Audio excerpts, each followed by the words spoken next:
Hey, thank you all for joining us today, and thank you, Colonel Beaven, for your comments. I'm Rear Admiral Kevin Lennox, and I'm here today representing the United States Navy in our efforts to recover P-8 side number 561 from Kāneohe Bay. The Navy is a committed member of this community and a sincere advocate for the protection of our shared environment. Since the incident and through the weekend, this team has been singularly focused on developing a salvage plan for this aircraft that prioritizes the safety of personnel and the environment here in Kaneohe Bay. As a result of that, we're mindful that we need to do better in communicating with our neighbors here about our progress, and that's why we're all here today. We recognize and understand the significance of this bay, not just as a strategic location for the military, but as a critical ecosystem and a cherished part of the local community. We appreciate your understanding and patience as we navigate through the salvage process. Following the Navy and Marine Corps team's immediate response at Marine Corps Base Hawaii, Navy Mobile Dive and Salvage Unit 1, based on Pearl Harbor, began assessment and planning to execute the salvage plan. Navy divers arrived here within hours and worked quickly to stabilize the aircraft to minimize the risk of a spill. And the first step in that salvage plan was to remove as much fuel from the aircraft as possible. To prepare for that process, the Navy divers went back to Pearl Harbor to familiarize themselves with the P-8, and they practiced connecting and disconnecting the fuel lines to ensure that they weren't doing it for the first time in the water. Yesterday, the team executed a slow and methodical defueling process. This was done to minimize the risk of environmental harm in the follow-on salvage process. We estimate that the aircraft had just over 2,000 gallons of fuel on board, and the team extracted all the fuel that they could get out of those tanks. This process was completed successfully without any fuel being released into the bay. Our divers also conducted a hydrographic survey to better assess the coral and marine environment around the aircraft. The survey is helping the Navy plan a recovery operation that minimizes impact to the critical ecosystem here in Kaneohe Bay.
Yeah.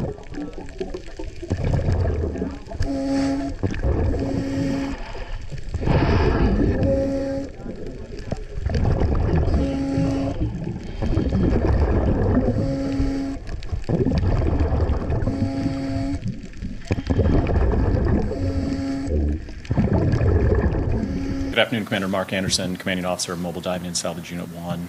As to your question, the aircraft, there's a mixture of coral and sand underneath that. I believe right now it's the front landing gear is resting in a pocket. It's off and on touching depending a little bit on the tide, and then it is the left engine is resting on coral.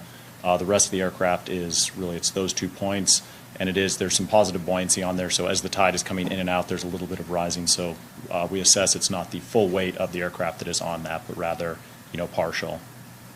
But before I talk about that, I do want to provide you 2 updates from last night.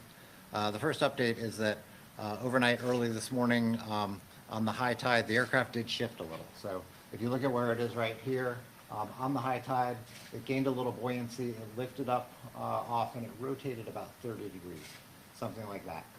So we've had divers in the water. They went down, took a look at any places where we would have contacted the coral. At least our initial assessment is there was no impact to the environment.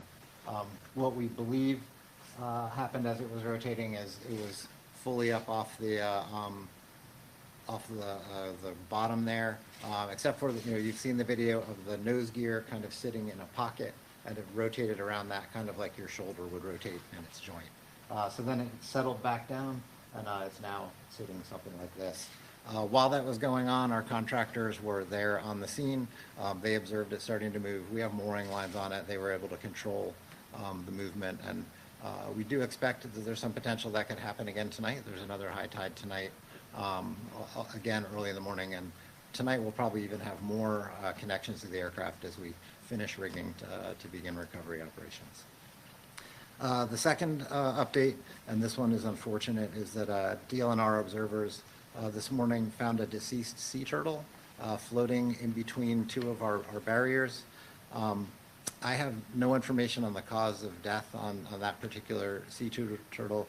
DLNR did report a sick sea turtle struggling in the vicinity yesterday. We suspect that may be related. But the Hawaii Marine and Animal Recovery Team has taken custody of that. They'll make an assessment, and if necessary, we'll do a necropsy on that turtle to find out why it passed. They'll be the ones who can give any further updates on that. So with that, our focus remains to remove the aircraft from the bay as quickly and safely as possible. The team's been working around the clock to develop a salvage plan for this aircraft that prioritizes the safety of our personnel and the safety to the critical ecosystems here in Kaneohe Bay. And this morning we approved that plan. We didn't develop this plan in isolation. I'd like to thank our partners here at Marine Corps Base Hawaii, the folks at HERE, DLNR, the Navy Supervisor of Salvage, Smith Salvage out of Singapore, and Centralift Company.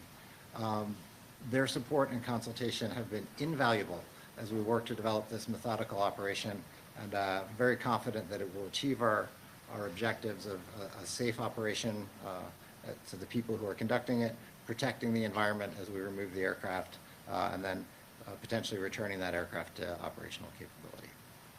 So the plan is to use something called roller bags.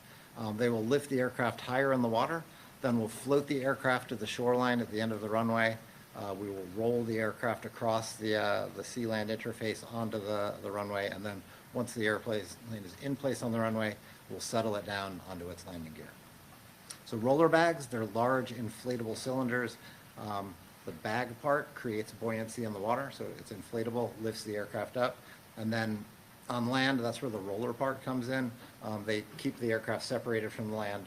The aircraft will move on top of those rollers the whole time without the landing gear or anything touching anything until we set it back down at the place where we want to set it on the piano keys at the end of the runway. So looking over here, while supporting the aircraft, we expect, based on the weight of the aircraft and the buoyancy that these roller bags create, that the aircraft will be lifted fully out of the water, and the bags themselves, the maximum depth of those bags will be 5 feet. So if you look at this chart over here, what you can see is we have a topographic scan generated using side scan radar by our side scan sonar by our Navy divers. So here's the edge of the runway. There's a rocky area there. There's a small band of coral. Then there's a sandy channel with a depth of 25, 21 feet through there. Then as we get out to where the coral is, you can see a depth of 20 feet there, 12 feet over by the left wing, 16 feet by the right wing, and know that it is rotated a little at this point, so it's actually more of it is in the deep water. The shallowest water is just where the nose gear is in contact with the bottom, and that's 7 feet deep. So the expectation is the bags will inflate, lift it straight up, and at that point, nothing will be in contact with